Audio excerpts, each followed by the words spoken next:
ከጎንደር መተማ ዝም ብሎ በኖርማል መሄድ ጀመረ? ኖ ከጎንደር እዚህ ድረስ በኖርማል ወደዚያ በጀባ ነው።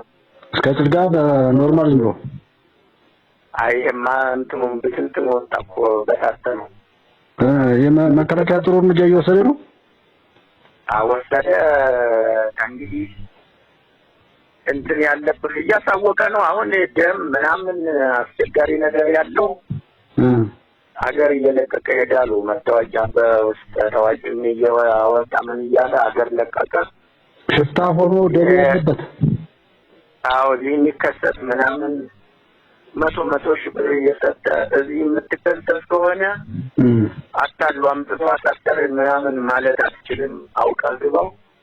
የህዝብ ቅሬታ እንዳተቋም ካለብህ ትገባና ቅጣትን ትቀጣለህ። መንግስት ግን እንትን አድርጎላችኋል ብሎ አሁን ምንም ነገር የለም አሁን ማለት ትችላለህ። በኛ ወረዳ አሁን በየጭልጋ ዙሪያ የሚያሳዩት እውነታቸው ነው ማለት ነው። ሁሉ ነገር በቃ ፍጹም ሰላም እውነት ነው። በጣም ደስ ይላል። ይሄ እኮ ትልቅ እድል እኮ ነው። ይሄማ እውነት ነው። ምልክ ሁሉም በዚህ አይደል ገጠሩ ምንም ከኛ ጋር ስለሆነ ከባድ ነው። እንደውም የመልካም ምድሩ ራሱ እኮ እሱ የጭልጋ ወረዳ እኮ ነው መልካም ምድሩ ራሱ የሚዋጋ እኮ። ይሄማ አሁን እንግዲህ ከዚህ ከሰራባ ጀምሮ ያለውን ቦታማ እንትን ማለት ነው ያለበት እንጂ በተለይ ከኛ ከዚህ ከወረዳችን ጋር ወላ ሽፍቶች ጋር ተያያዘ እንኳን አልቆለጣል ማለት ነው።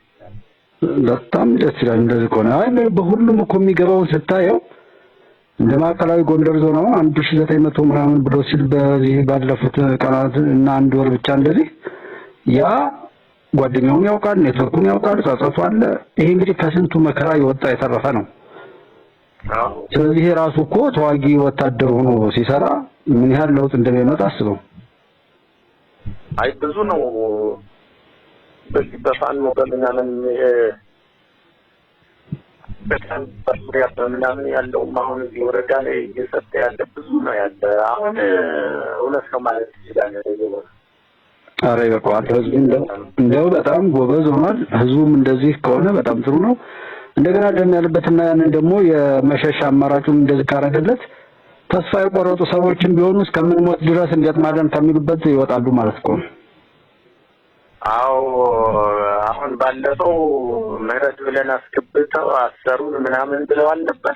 ኦኬ አሁን ግን ይሄንን ማለት አትችልም። አውቀህ ግባው። ችግር ካለብህ